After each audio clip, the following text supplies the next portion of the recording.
सेवा जोहार आप सभी को। कैसे हैं आप सब? स्वागत है मेरे न्यू ब्लॉग पर। एक बात आपसे कहना चाहते हैं, आदिवासी हिंदू है कि नहीं है?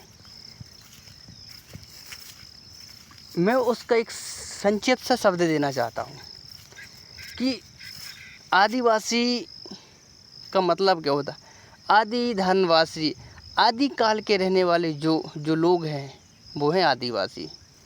आदिकाल से जो रहते थे इस धरती पर वही हैं आदिवासी। हिंदू शब्द आदिवासी के बाद बना है। जब देश आज़ाद हुआ है, देश जब आज़ादी के टाइम था, तब ये हिंदू का शब्द का निर्माण हुआ। इस हिंदुस्तान जो कहते हैं, जिसका नाम इंडिया, इसमें कितने नाम हैं? इंडिया, आर्यभट्ट, हिंदुस्तान, भारत। और लोग कहते हैं कि इंडिया की खोज करने वाला वास्को डी गामा था। Vasco D gamma. तो आप वास्को डी गामा से अगर रहते तो उनसे भी एक बुक आई है कि उनसे पूछना कि आदिवासी इस धरती का प्रथम निवासी है ना, प्रथम निवासी। आदिवासी हिंदू नहीं है, वो प्रकृति को मानने वाला मानव है। प्रकृति जो किसी ने नहीं बनाया, वो पैदा हुई है। बाकी धर्म तो हमेशा पैदा ही हुए हैं, लेकिन आदिवासी धर्म एक ऐसा धर्म है जो प्रकृति को मानने वाला, जल जंगल ज़मीन को मानने वाला। इंसान जल से पूजा करते हैं, लेकिन आदिवासी जल की पूजा करते हैं। जल जंगल ज़मीन।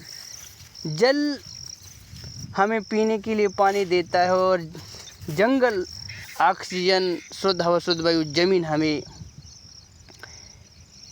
भोजन देती है। हम ऐसे समुदाय के लोग हैं जो हमें प्रकृति की देख रेख के लिए ईश्वर ने हमें एक आदिवासी समूह बनाया। और एक आदिवासी समूह एक कमाल की बात है। आप आदिवासियों के गांव में आना, आदिवासियों के कबीलों में आओगे तो उसमें एक सीख मिलती है। आदिवासी हमेशा एक दूसरे के पूरक रहते हैं। भले उनके लिए खाने के लिए भोजन न रहे, लेकिन उनके पास बोलने के लिए एक सहलता, सरलता, स्वभावता और एक सहनशीलता वाला शब्द हमेशा रहता है, सद्भावना वाला। भले ही आदिवासी लोग गांव के भोले वाले होते ज़रूर, लेकिन गद्दार नहीं होते। हमेशा उनकी बोली में मिठास हमेशा रहेगी। कुछ लोग होते हैं आदिवासी हमेशा अनपढ़ रहते, क्योंकि आदिवासी हमेशा झूठ बोलना पसंद नहीं करते। आदिवासी वे लोग रहते हैं। आदिवासी हमेशा मेहनत का खाना जानते हैं, ना कि बेईमानी का। हमेशा आदिवासी धूप में, इतनी धूप निकलते ही तब भी काम करके अनाज पैदा कर सकता है। धरती चीर का अनाज पैदा कर सकता है। वो कौन है? आदिवासी है।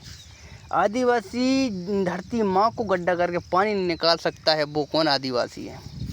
आदिवासी एक शब्द नहीं, एक सीख है। आदिवासी एक शब्द नहीं, वो एक सीख है। कुछ सीखना है तो आदिवासी से सीखिए। हम ये नहीं कह रहे हैं कि किसी इंसान को आदिवासी सर्वश्रेष्ठ है। अगर मानने वालों के लिए सर्वश्रेष्ठ है, क्योंकि आदिवासी किसी हक का खाना नहीं जानते। आदिवासियों के लिए हमेशा आज भी शोषण, अत्याचार, ना जाने क्या क्या चीज़ होते हैं, जबकि आदिवासियों का जल जंगल ज़मीन में अधिकार है। फिर भी सरकार आदिवासियों को दबाने का काम करती है। आदिवासी ने कोई जॉब नहीं मांगा, सिर्फ जल जंगल ज़मीन के हक अधिकार की मांग की है। हमें कोई एसी, कूलर, मिलिट्री नहीं चाहिए। हमें जैसा जीवन था पहले वैसे जीवन दे दीजिए, हम वही में खुश हैं। हम जल जंगल ज़मीन, हम ऐसे ही अनाज कंदमूल खा के हम अपना जीवन गुजारा कर लेंगे, लेकिन किसी की गुलामी करना पसंद नहीं है हमें। हमने अंग्रेज़ों के आगे झुकी नहीं, तो हमारे राजा महाराजाओं ने अंग्रेज़ों के आगे नहीं झुका और अपनी जान की परवाह न कर तो अपने समाज के प्रति अपनी जान की आहुति दे दी। ये होते हैं आदिवासी।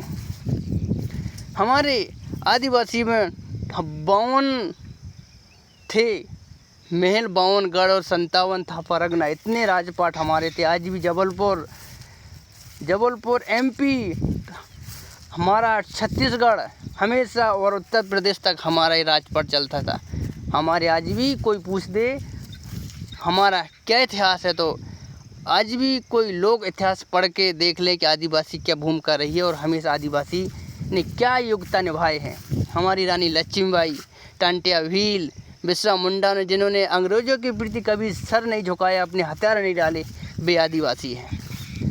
आप आदिवासी के इतिहास की जानने की बात करते हो, आदिवासी कौन है? हमेशा आप आदिवासी शब्द बोलने से पहले 100 दफ़ा सोचना, फिर आदिवासियों के शब्दों की छेड़ करना। तो हमेशा आप कहना चाहते हैं कि आदिवासी एक शब्द नहीं, आदिवासी एक कल्चर है। हमेशा आप आदिवासी इस देश का मूल मालिक है। अगर मेरे प्रति किसी को ठेस पहुँचे तो मैं ठेस पहुँचाने का उद्देश्य नहीं, मैं एक बताना चाहता था कि आदिवासी कौन है और वे किस चीज़ को मानते हैं। प्रकृति रखवाले थे, हमेशा हैं और हमेशा रहेंगे। जय जोहार।